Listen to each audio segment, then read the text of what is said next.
Science విద్యార్థులకు ముఖ్యంగా అందులో ఎంబీబీఎస్ చేయాలనుకునే ఉత్సాహం ఉన్న విద్యార్థులకి చాలా క్రూషియస్ ఈ నీట్ అనేది. సో ఇది May 3rd ఎగ్జామ్ ఉంది. సో ఫస్ట్ మెయిన్ అప్లై చేసుకునే విధానంలో ఇప్పటివరకు మీ దృష్టిలో చేసిన తప్పులేంటి, చేయకూడని తప్పులేంటి, కరెక్ట్ ప్రాసెస్లో అప్లై చేసుకునే విధానం ఏంటి? ఓకే, సో చాలామంది నీట్ అప్లికేషన్ అనగానే చాలామంది భయపడిపోతారు. ఫస్ట్ అది భయపడాల్సిన అవసరం లేదు. నార్మల్గా ఒక అప్లికేషన్ ఎలా అయితే ఫిల్ చేస్తామో మన దగ్గర జెన్యున్గా ఉన్న డేటాని డిపెండ్ చేసుకొని అప్లై చేసుకోవడమే. ఈ అప్లికేషన్ చేయడం వల్ల మనకు కొంతమంది ఇలా చేయొద్దు అలా చేయొద్దు అని చెప్పేసి అంటారు. బట్ యాజ్ పర్ నోటిఫికేషన్ ప్రకారంగా ఉన్న పాయింట్స్ డిపెండ్ చేసుకొని ఒక స్మూత్గా ఏ ఇంటర్నెట్ సెంటర్కి వెళ్ళైనా కూడా అప్లై చేసుకోవచ్చు. దీంట్లో ఎక్కువ మొత్తంలో ఏంటంటే ఇది మొత్తం ఇండియా లెవెల్లో, నాట్ ఓన్లీ ఇన్ ఇండియా, ఇంకా వేరే కంట్రీలలో కూడా మనకు ఈ సెంటర్ అనేది ఉంటుంది. సో అక్కడ జరిగే సిచ్యువేషన్స్, ఇక్కడ జరిగే సిచ్యువేషన్లు, గతంలో జరిగిన సిచ్యువేషన్స్ ఏంటి వాళ్ళకు జాగ్రత్తగా ఉండాలని చెప్పేసి ఎవ్రీ ఇయర్ చిన్న చిన్న రూల్స్ కొంతవరకే మాడిఫై చేస్తుంది తప్ప అంత పెద్ద ఇబ్బంది ఏం లేదు. ఈసారి ప్యాటర్న్లో ఏమైనా చేంజెస్ ఉన్నాయా? లేదు, 2024లో ఎలా అయితే ఎగ్జామ్ జరిగిందో 2025లో అలానే ఎగ్జామ్ అయితే జరుగుతుంది. బట్ ఎగ్జామ్ ప్యాటర్న్కి వచ్చేసరికి 24లో జరిగినటువంటి ప్యాటర్న్లో అప్పుడు 200 క్వశ్చన్స్ ఉంటుండే. ఆ 200 క్వశ్చన్స్లో 180 క్వశ్చన్స్ అటెంప్ట్ చేస్తే సరిపోయేది, అంటే ఆప్షనల్గా ఉంటుండే. సో అది కొంత చేంజ్ చేసి 25కి వచ్చేసరికి ఏం చేశారంటే 180 minutes 180 క్వశ్చన్స్. సో అంటే బైక్ చేయాల్సిందే. సో దాంతోపాటు 24లో పేపర్గా కొంచెం ఈజీగా వచ్చేసి చాలా మంది కూడా 720/720 వచ్చాయి. 25కి వచ్చేసరికి పేపర్ బాగా టఫ్ వచ్చేసి అసలు 700 కూడా క్రాస్ కాలేదు.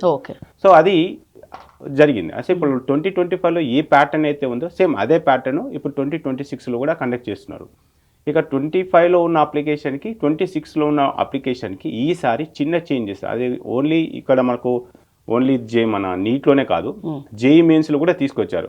అంటే లైవ్లో ఫోటో దిగడము, ఆ లైవ్లో దిగినటువంటి ఫోటోని వాళ్ళ ఆధార్ డేటాబేస్ ఏదైతే ఉంటుందో ఆధార్ డేటాబేస్లో కూడా మనకు ఆధార్కి లింక్ అయిన ఫోటో అయితే ఉంటుంది కదా, ఆ ఫోటోని వీళ్ళు లైవ్లో దిగిన ఫోటోని వెరిఫై చేయడానికి ఒక కొత్త విధానం తీసుకొచ్చారు. మరి పాతది ఉంటుంది కదా సార్ ఆధార్లో ఫోటో చాలా మందికి. సో ఆధార్లో కూడా అంటే చాలా మంది ఇక్కడనే కన్ఫ్యూజ్ అవుతున్నారు. సో మనకు ఆ ఫోటో లాస్ట్ 5 years 6 years అనేది, అంటే జస్ట్ ఇప్పుడు మనం చెక్ చేసుకుంటే మాక్సిమం ఎవ్రీ 1 yearకి ఒకసారైనా అప్డేట్ చేసుకునే అవకాశం ఇచ్చారు.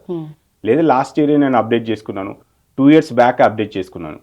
మ్యాక్సిమం మనకి ఈ ఫేస్ కట్స్ ఎప్పుడు చేంజెస్ అవుతాయంటే మ్యాక్సిమం 14 years 15 years తర్వాత మళ్ళీ ఎవ్రీ 3 yearsకి ఒకసారి 4 yearsకి ఒకసారి జస్ట్ చేంజెస్ జరుగుతాయి. లాస్ట్ 2 years అప్డేట్ చేసుకున్నాను, అంతకుముందు అప్డేట్ చేసుకున్నాను అంటే ఇబ్బంది ఏం లేదు. సో సిమిలారిటీ అంటే ఇప్పుడు లైవ్ లో దిగిన ఫోటో ఆధార్ లో ఉన్నటువంటి ఫోటో సిమిలారిటీ ఉండకూడదు, ఉండదు. అండ్ ఇంకో కొంచెం ఏంటంటే ఆధార్ లో అక్కడ లైటింగ్ లేక వాళ్ళ ఫేస్ పైన మొత్తం బ్లర్ అయి ఉండదు. అవును. అయితే దీంట్లో ఇఫ్ ఇన్ కేస్ సరే ఇప్పుడు ఆధార్ కూడా మళ్ళీ ఒక 1 yearలో 1 time 2 times చేసుకోవడానికి ఉంది. సో మళ్ళీ పదే చేయడానికి కూడా లేదు. సో ఇప్పుడు కొంతమంది నోడల్ ఆఫీస్కి వెళ్ళేసి సార్ లాస్ట్ 2 months మేము అప్డేట్ చేసుకున్నాము, అది డిటెక్ట్ కావట్లేదు అంటున్నారు. సో ఈవెన్ ఆధార్ కార్డులో ఉన్నటువంటి ఫోటో డిటెక్ట్ కాకపోయినా, even date of birth wrong ఉన్నా, నేమ్ రాంగ్ ఉన్నా కూడా సో దానికి కూడా వాళ్ళు మన జేఈలో కూడా ఒక ఆప్షన్ ఇచ్చారు. ఇప్పుడు మనకు నీట్లో కూడా ఒక ఆప్షన్ ఇచ్చారు. ఒక పేజ్ నెంబర్ వాళ్ళ నోటిఫికేషన్లో పేజ్ నెంబర్ 118లో ఒక ఫామ్ ఉంది. ఏవైతే మీకు డీటెయిల్స్ మిస్ మ్యాచ్ అవుతున్నాయో, ఏదర్ నేమ్ కావచ్చు, డేట్ ఆఫ్ బర్త్ కావచ్చు, ఫోటో మిస్ మ్యాచ్ కావచ్చు, అలా వచ్చిన వాళ్ళకు మాత్రమే, మాక్సిమం ఎవరికి రాదు, అలా వచ్చిన వాళ్ళకు మాత్రమే గెజిటెడ్ ఆఫీసర్ సైన్ చేసి ఆ ఫామ్ని ఫిల్ చేస్తే సరిపోతుంది. దాని కూడా సొల్యూషన్ అవుతుంది, ఇబ్బంది ఏం లేదు. పీక్ టైంలో ఎడిట్ చేసుకునే ఆప్షన్, ఎడిట్ చేసుకోవడానికి కొన్ని రోజులు అంటూ ఆ వెసులుబాటు ఉందండి. ఉంది. ఇప్పుడు ఇది దాదాపుగా మనకు మన February 8th వచ్చింది. సో March 8th వరకు కూడా అప్లికేషన్ ఉంది. ఈ లాస్ట్ డేట్ అయిపోయిన తర్వాత next March 9th 10th 11th 12th వరకు ఎడిట్ ఆప్షన్ ఇచ్చారు. ఏదైనా చిన్న కరెక్షన్స్ ఉంటే అవి ఈ కరెక్షన్ చేసుకొని అప్డేట్ చేసుకోవచ్చు. సార్ ఎక్కువ ఎక్కడ మిస్టేక్స్ చేస్తున్నారు? సో ఎక్కువ మిస్టేక్స్ అంటే ఇప్పుడు మన ఎగ్జామ్ సెంటర్ తెలంగాణలో రాయాలా, ఏపీలో రాయాలా, సెంటర్ సెలెక్షన్ దగ్గర కన్ఫ్యూజ్ అవుతున్నారు. ఇప్పుడు కొంతమంది కోట రాజస్థాన్లో కూడా, అంటే తెలంగాణ పిల్లలు కూడా కొంతమంది కోట రాజస్థాన్లో చదువుకుంటారు. ఆ ఎగ్జామ్ అక్కడనే నేను సెంటర్ పెట్టుకోవాలనుకుంటారు. సో అక్కడ సెంటర్ పెట్టుకోవడం వల్ల ఏమైనా నష్టమా అని కొంతమందికి, ఎందుకంటే కోట రాజస్థాన్లో ఉన్న క్యాండిడేట్ అక్కడే ప్రిపేర్ అయ్యి అక్కడే ఎగ్జామ్ రాస్తే నాకు కన్వీనియంట్ ఉంటుందని చెప్పేసి కొంతమంది అక్కడే సెంటర్ పెట్టుకోవచ్చు. కొంతమంది ఏపీలో పెట్టుకుంటారు. ఏపీ స్టూడెంట్స్ తెలంగాణ, అంటే ఈ కోచింగ్ ఎక్కడైనా తీసుకోవచ్చు. ఇలా కన్ఫ్యూజ్ అయిపోయి చాలా మంది ఏమనుకుంటున్నారంటే ఆధార్లో ఉన్న సెంటరే నేను పెట్టుకోవాలా అని చెప్పేసి అనుకుంటున్నాను. మనకు 2 options ఇచ్చారు. As per your Aadhaar card ప్రకారంగా అంటే పర్మనెంట్ అడ్రస్ ప్రకారంగా సెంటర్ సెలెక్ట్ చేసుకోవచ్చు.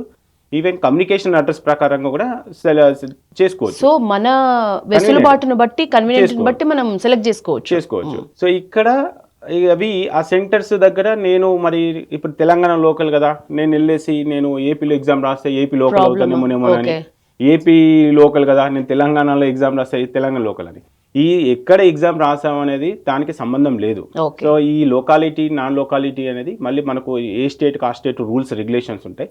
సో అది డిపెండ్ చేసుకొని వాళ్ళు లోకల్ కాదా అనేది స్టేట్ రూల్స్ ప్రకారం వాళ్ళు డిసైడ్ చేస్తారు. తర్వాత విషయం ఈ ఎగ్జామ్ సెంటర్కు మీ కన్వీనియంట్ ప్లేసెస్ ఎక్కడైతే ఉంటాయో ఆ కన్వీనియంట్ ప్లేసెస్లో ఆప్షన్ పెట్టుకొని చేసుకోవచ్చు. అయ్యో నేను పొరపాటున తెలంగాణ పెట్టుకున్నాను అని చెప్పేసి భయపడాల్సిన అవసరం లేదు, పొరపాటున నేను ఆంధ్రప్రదేశ్ పెట్టుకున్నాను భయపడాల్సిన అవసరం లేదు. ఎగ్జామ్ వరకు పరిమితం ఇది. అది ఆటోమేటిక్గా డిటెక్ట్ ఏం చేస్తుందంటే మనము while filling the application is asking about you enter your permanent address, ఇంకొకటి వచ్చేసి communication address. Permanent address communication address Telangana అయింది అనుకోండి, it going to show only Telangana states. If in case permanent address AP, Telangana communication address Telangana పెడితే AP centre చూపిస్తుంది, Telangana centre చూపిస్తుంది. But నా suggestion అయితే మనం ఎక్కడైతే ఉంటామో లోకాలిటీ ఆ లోకాలిటీ పెట్టుకోవడం అనేది బెటర్. ఒకవేళ ఇదివరకు ఎవరన్నా అలా పెట్టుకున్నా కూడా దాంతో నష్టం లేదు. ఇక మేజర్గా ఇంకొకటి ఏంటంటే ఈ ఫోటో అప్లోడింగ్. ఈ ఇంటర్నెట్ సెంటర్కి వెళ్ళేసి ఆ ఇంటర్నెట్ సెంటర్ దగ్గర చాలా ఫొటోస్ ఉంటాయి. ఆయన కూడా సెలెక్ట్ చేసేటప్పుడు ఒక క్యాండిడేట్ బదులు ఇంకొక క్యాండిడేట్ ఫోటో సెలెక్ట్ చేసుకొని ఇది చేస్తూ ఉంటారు. ఇఫ్ ఇన్ కేస్ ఆ ఫోటో కరెక్షన్ అయినా కూడా మనం ఇంటికి మళ్ళీ మెయిల్ పెట్టేసి మళ్ళీ చేసుకోవచ్చు. బట్ నా సజెషన్ అయితే ఈ అప్లికేషన్ అనేది చాలా సింపుల్ గానే ఉంటుంది. సో మనమే ఆ ఇంటర్నెట్ సెంటర్కి వెళ్ళి అయినా చేసుకోవచ్చు, లేకపోతే ఇంట్లో ల్యాప్టాప్ ఉంది అంటే మనం కూడా చేసుకోవచ్చు. సో ఆ ఫోటో తీసుకునేటప్పుడు ఆ ఫోటోలో 80% ఆఫ్ విజిబిలిటీ కరెక్ట్ ఉండాలి. సో విజిబిలిటీ కరెక్ట్ ఉండాలి. మనకు మ్యాక్సిమం ఒక యూనిక్ బ్యాక్గ్రౌండ్ కలర్ ఏదర్ అది వైట్ కావచ్చు, రెడ్ కావచ్చు, బ్లూ ఏదైనా కూడా పర్లేదు. ఆ ఫోటో కూడా ఈ రీసెంట్ ఫోటోగ్రాఫ్ అని చెప్పేసి అన్నారు. 6 months కానీ 3 months కానీ ఎవరైనా ఇలాంటి బాల్ హెడ్ గుండు ఇలాంటి స్పెట్స్ ఉన్నప్పుడు ఇబ్బంది అవుతుంది. అంటే ప్రెసెంట్గా ఈ 3 months నుంచి అంటే ఇప్పుడు జనవరిలో నుంచి దిగిన ఫోటో అయినా పర్లేదు, జనవరికి ఉన్న మేకి పెద్ద డిఫరెన్స్ ఏమైనా ఉంటుందా? ఏముండదు. కాబట్టి సో వెరీ రీసెంట్ ఫోటో తీసేసుకుంటే అయిపోతుంది. ఆ ఫోటో కింద కొంతమంది భయపెట్టిస్తారు, ఆ ఫోటో కింద కంపల్సరీగా నేమ్ మెన్షన్ చేయాలి, డేట్ ఆఫ్ ఫోటో మెన్షన్ చేయాలి. అది చేసినా ఏం కాదు, చేయకపోయినా ఏం కాదు. నెక్స్ట్ సిగ్నేచర్ విషయానికి అప్లోడ్ చేయాల్సి వస్తుంది. ఈ సిగ్నేచర్ దగ్గర కొంత కాన్సన్ట్రేషన్ చేయాలి. ఎందుకంటే ఇప్పుడు మనం అప్లోడ్ చేసే సిగ్నేచరే రేపు ప్రొద్దున ఎగ్జామ్ రాసేటప్పుడు ఇన్విజిలేటర్ దగ్గర కూడా సైన్ చేయాల్సి వస్తుంది. ఇక్కడ సిగ్నేచర్ మనము ఏదో ఇప్పుడు ఇంటర్నెట్ సెంటర్ వల్ల ఏదేం కాదని చెప్పేసి ఏదో ఒక సిగ్నేచర్ అప్లోడ్ చేసేస్తే అదే సిగ్నేచర్ అక్కడ టాలీ కాకపోతే ఎగ్జామినేషన్ సెంటర్లో ఎగ్జామ్ రాయనిస్తారు, ఇది మీకు సిగ్నేచర్ టాలీ కావట్లేదు, మళ్ళీ ఇంకొక ఫామ్ ఫిల్ చేస్తారు. అక్కడ మెంటల్ గా పిల్లోడు ఏమవుతుందంటే అయ్యో సారీ ఇట్లా అడిగారు అని చెప్పేసి అంటే. సో అందుకని చెప్పేసి ఈ ఫోటో సిగ్నేచర్ నెక్స్ట్ అప్లోడ్ చేసేటప్పుడు బయోమెట్రిక్ ఫింగర్స్ మనము ఈ 5 fingers ఒక పేపర్ పైన మనం ఇవ్వాలి. దీంట్లో కూడా కొంతమంది బ్లూ ఇంక్ పెట్టాను సార్ ఏమన్నా అవుతుందా, బ్లాక్ ఇంక్ పెట్టాను ఏమన్నా అవుతుందా అని చెప్పేసి అంటారు. ఈ 5 fingersని కరెక్ట్గా ఒక పేపర్ పైన పెట్టి అది స్కాన్ చేస్తే సరిపోతుంది. దానికి ఏం చేయాల్సిన అవసరం లేదు. ఇంట్లో ఇంక్ ప్యాడ్ ఉంటుంది కదా, ఇంక్ ప్యాడ్తో చేసేసి నీట్గా స్కాన్ చేస్తే సరిపోతుంది. నెక్స్ట్ ఇంకా అప్లోడింగ్ విషయానికి వచ్చేసరికి ఈ 10th class మెమోకి సంబంధించి మనకు లాస్ట్ ఇయర్లో 3 అడిగాడు. ఎస్ఎస్సి మెమో అంటాడు, అంటే 10th class మార్క్ షీట్ వేరే, మెమో వేరే, గ్రేడ్ షీట్ వేరే. సో మామూలుగా మనం చదువుకున్నప్పుడు అయితే 10th class మెమో ఒకటే ఉంది, అంతకు మించి ఏం లేదు. ఇప్పటికిప్పుడు సర్టిఫికేట్ వేరే, మార్క్ మెమో వేరే, గ్రేడ్ షీట్ అంటే తీసుకురాలేం. సో మనకు అంటే ఇప్పుడు ఈ మధ్య వచ్చిన 2-3 years నుంచి మనకు CGPA వస్తుంది. ఈ CGPA ఎలా కన్వర్షన్ చేస్తారు అనేది ఆ 10th class memo back side ఉంది, మెమో ఫ్రంట్ సైడ్ ఒకటి స్కాన్ చేసుకోవాలి, మెమో బ్యాక్ సైడ్ స్కాన్ చేయాలి. ఇంకొకటి మరి మెమో సర్టిఫికేట్ లేదంటే అదే మార్క్ మెమోని మళ్ళీ అప్లోడ్ చేయండి. అసలు బ్యాక్ సైడ్ ఏం లేదు సార్, నాకు ఓన్లీ మార్క్ షీటే ఉంది అనుకోండి, అదే మార్క్ షీట్ని 3 times అప్లోడ్ చేసినా నష్టం ఏం లేదు. అయితే ఇది ఎందుకు ఇచ్చారు అని అంటే మహారాష్ట్ర, కేరళ, డిఫరెంట్ స్టేట్లలో మన దగ్గర డిగ్రీలో వచ్చేటప్పుడు ఒక పీసీ ఉంటుంది, ఓడి ఉంటుంది, మార్క్ షీట్ ఉంటుంది. అట్లనే 10th class కూడా కొన్ని స్టేట్లో అట్లా మెయింటైన్ చేసేసరికి వాళ్ళని అడుగుతున్నారు. ఈ 10th class మెమో అప్లోడింగ్ కూడా దేనికోసం అంటే వాళ్ళ డేట్ ఆఫ్ బర్త్ కరెక్ట్ ఉందా లేదా. ఎందుకంటే ఆధార్లో డేట్ ఆఫ్ బర్త్ కరెక్ట్ ఉన్నా లేకపోయినా వాళ్ళకు ఒక ఎక్సెప్షన్ కేసెస్ కింద ఒక ఫామ్ ఫిల్ చేసాల్సి వస్తుంది. కానీ 10th class మెమో అయితే వీ కాంట్ చేంజ్. ఇంకా కొంతమంది సార్ 10th క్లాస్లోనే మా బాబుది రాంగ్ ఉంది అని అంటే ఇక అదే కరెక్ట్గా, అది రాంగ్ ఉన్నా 10th క్లాసే కరెక్ట్, మా బాబుది నేమ్ తప్పు ఉంది 10th క్లాస్లో అది. సో అందుకని చెప్పేసి ఆ 10th క్లాస్లో అప్లోడ్ చేసే మెమో దేనికోసం అంటే మెయిన్గా మన నేమ్ వ్యాలిడిటీ కోసం, డేట్ ఆఫ్ బర్త్ వ్యాలిడిటీ కోసం, ఈ మెయిన్గా ఈ 2 పాయింట్స్ కోసమే. అదేవిధంగా మీరు 10th క్లాస్ పాస్ అయ్యారా లేదా అన్న పాయింట్ ఆఫ్ కోసమే అలా అప్లోడ్ చేయమని అంటున్నారు. అయ్యో గ్రేడ్ షీట్ లేదు, నాకు సర్టిఫికేట్ లేదు, ఇదే 3 సార్లు అప్లోడ్ చేసిన అంటే ఏం కాదు.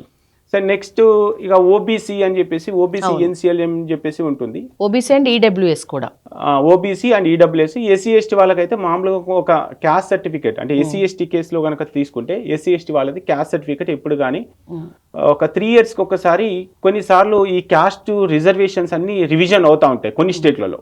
సో అందుకని చెప్పేసి మినిమం 3 years వరకు ఉన్నా కూడా పర్లేదు, బట్ వీలైతే కొత్త తీసుకోవడానికి ప్రయత్నం చేస్తే బెస్ట్ ఎస్సీ ఎస్టీ వాళ్ళు. ఇక ఓబీసీ ఈడబ్ల్యూఎస్ అయితే అది ఒక ఫైనాన్షియల్ అకాడమిక్ ఇయర్. ఈ financial academic year last year ఎక్కడ స్టార్ట్ అయింది అంటే ఏప్రిల్లో స్టార్ట్ అయిపోయింది March 31 వరకు. మరి మనం అప్లికేషన్ వచ్చేసి March 8కే. కాబట్టి ఇప్పుడు ఈ 2025లో ఇదివరకే ఎవరైనా ఓబీసీ సర్టిఫికేట్స్ తీసుకొని ఉంటే అది అప్లై చేయొచ్చు దాంతోనే. ఈడబ్ల్యూఎస్ అయినా కూడా దాంతోనే వెళ్ళిపోవచ్చు.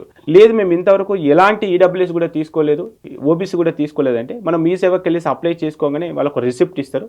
ఆ రిసిప్ట్ నెంబరు అది ఎంటర్ చేస్తే సరిపోతుంది. అవును, లేట్ అయ్యి మనకు సర్టిఫికేట్ రావడం లేట్ అయినా కంగారు పడనక్కర్లేదు. దీంట్లో కొంతమంది బీసీ ఉంది, మైనార్టీ స్టూడెంట్స్ కొంతమంది ఉంటారు. అది మన తెలంగాణలోనే బీసీ ఉంది, ఏపీలో కూడా బీసీ మాత్రమే ఉంది. సో ఇలాంటి కేసెస్ లో సార్ మాకు ఓబీసీ రాదు, వాస్తవానికి ఓబీసీ రాదు. సో అలాంటప్పుడు ఏం చేయాలి, వాళ్ళు జనరల్ కింద పెట్టుకోవాలి. మరి జనరల్ కింద ఇప్పుడు అప్లై చేసుకుంటాము, మరి ఇక జనరల్ కి ప్రూఫ్ ఏం లేదు. ఇప్పుడు జనరల్ కింద అప్లై చేసేసుకుంటాము, కానీ వాళ్ళు బీసీ కదా, మరి రేపు పొద్దున మళ్ళీ తెలంగాణలో అడ్మిషన్ తీసుకుంటే ఏమైనా అవుతుందా అంటే ఏం కాదు, వాళ్ళది జనరల్ కిందనే అప్లికేషన్ అవుతుంది. మళ్ళీ తెలంగాణకు సంబంధించి ఎప్పుడైతే మనం ఎంబీబీఎస్ అడ్మిషన్ తీసుకుంటామో అప్పుడు బీసీ ఉంటే బీసీ. దీంట్లో ఓబీసీ ఎన్సీఎల్ రూల్ మీకు తెలుసు, అంటే మామూలుగా 8 lakhs ఇన్కమ్ అని దాన్ని డిపెండ్ చేసుకొని, సరే అది ఎవరికి వస్తుంది ఎవరికి రావట్లేదు అనేది పక్కన పెట్టేస్తే ఎంఆర్ఓ ఆఫీస్ నుంచి ఓబీసీ సర్టిఫికేట్ వచ్చిందా అప్లై చేసుకోవచ్చు. కొంతమంది ఏంటంటే వాళ్ళ మదర్ ఫాదర్ కనుక కలెక్టర్స్ అంటే మరి గ్రేడ్ జాబ్ కనుక అయితే అలాంటి వాళ్ళు బీసీనే, కానీ వాళ్ళకు ఓబీసీ ఎన్సీఎల్ రాదు. అలాంటి వాళ్ళు కూడా జనరల్ కిందనే అప్లై చేసుకోవాల్సి వస్తుంది. అప్లై చేసుకొని మళ్ళీ స్టేట్కి వస్తే వాళ్ళు బీసీ అయితే బీసీఏ, బీసీబీ అయితే బీసీబీ, బీసీసీ. సో ఇది. సో మరి ఇప్పుడు మాకు ఓబీసీ ఎన్సీఎల్ నేను ఇప్పుడు అప్లై చేయను, తర్వాత మరి ఫ్యూచర్లో ఓబీసీ ఎన్సీఎల్కి నేను అప్డేట్ చేసుకోవచ్చా అని కొంతమంది క్వశ్చన్. సో ఇక్కడే చాలా మంది క్వశ్చన్ ఎక్కడ అంటే, ఇప్పుడు ఓబీసీ ఎన్సీఎల్ నేను అప్లోడ్ చేయను, రేపు ప్రొద్దున ఆల్ ఇండియా కోటాకి వెళ్ళేటప్పుడు నేను ఓబీసీ ఎన్సీఎల్కి అప్డేట్ చేసుకోవచ్చు అని అడుగుతారు. సో ఇక్కడ జనరల్ కింద పెట్టిన క్యాండిడేట్ జనరల్ అని ఉండాల్సి వస్తుంది ఆల్ ఇండియా కోటాకు మాత్రమే. సో అప్పటికి ఓబీసీ ఎన్సీఎల్కి అప్డేట్ చేసుకోవడానికి అవకాశం ఇవ్వట్లేదు, 2 years నుంచి అవకాశం ఇవ్వట్లేదు. కాబట్టి ఎందుకంటే దీంట్లో కూడా ఏం చేస్తారంటే, ఇంతమంది జనరల్ కింద అప్లై చేశారు, ఇంతమంది ఓబీసీ కింద చేశారు, ఇంతమంది ఈడబ్ల్యూఎస్ కింద చేశారు, ఆ కౌంట్ వాళ్ళకి క్లారిటీ ఉంటుంది కాబట్టి దాని ప్రకారంగా ఇస్తారు. అంటే ఆల్ ఇండియా కోటాలో అడ్మిషన్ రూలు, ఈ అడ్మిషన్ టైంలో ఇచ్చేటటువంటి రూల్స్ ఇవి సిమిలర్గా ఉంటాయి, కానీ స్టేట్కి వచ్చేస్తే వేరు. కాబట్టి ఎవరైతే ఆల్ ఇండియా కోటా నేను అడ్మిషన్ తీసుకుంటా అంటే, కొంతమంది తెలంగాణలో లోకల్ వాళ్ళు ఉన్నారు, వాళ్ళకు తెలంగాణ అయితేనే తెలంగాణ అడ్మిషన్, నాన్ లోకల్ వాళ్ళకి ఎలాంటి అవకాశం లేదు. మరి మాకు తెలంగాణలో నాన్ లోకల్కి అవకాశం లేదు కాబట్టి నేను ఆల్ ఇండియా కోటాకి వెళ్ళాలన్నప్పుడు ఆ క్యాండిడేట్ జనరల్ కింద పోతావా లేకపోతే ఓబీసీ కింద పోతావా ఈడబ్ల్యూఎస్ కింద పోతావా అనేది ఇప్పుడే డిసైడ్ చేసుకొని వాళ్ళు మాత్రం జాగ్రత్త తీసుకుంటే సరిపోతుంది. మిగతా స్టేట్ లో ఉంటుంది తెలంగాణ లోకల్ సార్ జనరల్ కింద పెట్టుకునే తెలంగాణలో బీసీ పెట్టుకో, నువ్వు జనరల్ కింద పెట్టుకుని తెలంగాణలో బీసీ పెట్టుకో, కొంతమంది ఓబీసీ పెట్టుకొని ఇక్కడ జనరల్కి వస్తారు, అక్కడ జనరల్ పెట్టుకొని ఇక్కడ ఓబీసీకి వస్తారు. అలా అయినా ఎలా వచ్చినా పెద్ద ఇబ్బంది ఏం లేదు. నీట్ అప్లికేషన్ లో ఇచ్చిన data all India quota admission మాత్రమే ఇంపాక్ట్ అవుతుంది తప్ప, సో అది స్టేట్ కోటాకి అయితే పెద్ద ఇబ్బంది ఏం లేదు. సో ఆ ఓబీసీ సర్టిఫికేట్స్ అప్లోడ్ టైంలో కొంతమంది కన్ఫ్యూజన్ అవుతున్నారు. సో మీ దగ్గర ఉన్న సర్టిఫికేట్స్ తోని మీరు అప్లోడ్ చేసుకోండి. ఇఫ్ ఇన్ కేస్ సర్టిఫికేట్ లేదు, మాకు ఓబీసీకి అసలు ఎలిజిబిలిటీ లేదు అంటే జనరల్ కింద కూడా పెట్టుకోవచ్చు. ఇక ఈడబ్ల్యూఎస్ కూడా సేమ్, అది కూడా ఓన్లీ ఫైనాన్షియల్ అకాడమిక్ ఇయర్ ఉంటుంది కాబట్టి ఆ ఫైనాన్షియల్ అకాడమిక్ ఇయర్లో వాళ్ళ ఎలిజిబిలిటీని డిపెండ్ చేసుకొని సో వాళ్ళు అప్లై చేసుకుంటే చేసుకోవచ్చు. ఇక ఆ ఎలిజిబిలిటీని డిపెండ్ చేసుకొని అక్కడ ఈడబ్ల్యూఎస్ ఉంది. కొన్నిసార్లు ఏమవుతుందంటే, నాకు ఈ ఫైనాన్షియల్ అకాడమిక్ ఇయర్లో మా ఫ్యామిలీ ఇన్కమ్ అంతా కూడా మీకు ఈడబ్ల్యూఎస్కి మేము అప్లికేబుల్ అయ్యాం, సో యాజ్ పర్ ఈడబ్ల్యూఎస్ ప్రకారంగా అప్లై చేసుకున్నాను. కానీ మార్చి ఏప్రిల్ తర్వాత రాలేదనుకోండి, అంటే ఫైనాన్షియల్ చెప్పలేం కదా ఎప్పుడు చేంజ్ అవుతుంది. అవును. సో అప్పుడు ఈడబ్ల్యూఎస్ ఇవ్వలేదు అనుకోండి, ఇవ్వకపోయినా పర్లేదు, అప్పుడు జనరల్ కింద వేసేస్తారు. ఓకే. మీ దగ్గర ఈడబ్ల్యూఎస్ ఉంటే ఈడబ్ల్యూఎస్ పెట్టుకో, లేదంటే జనరల్. సో అంతేగాని దానివల్ల పెద్దగా ఇబ్బంది ఏం లేదు. అవసరం లేదు. సో ఇవి జనరల్ గా వచ్చే ఇష్యూస్. ఇంకా బయోమెట్రిక్ అంటే ఇక అప్లోడింగ్ విషయానికి వచ్చేస్తే ఇవే ఉన్నాయి తప్ప ఇక మిగతాది ఏం లేదు.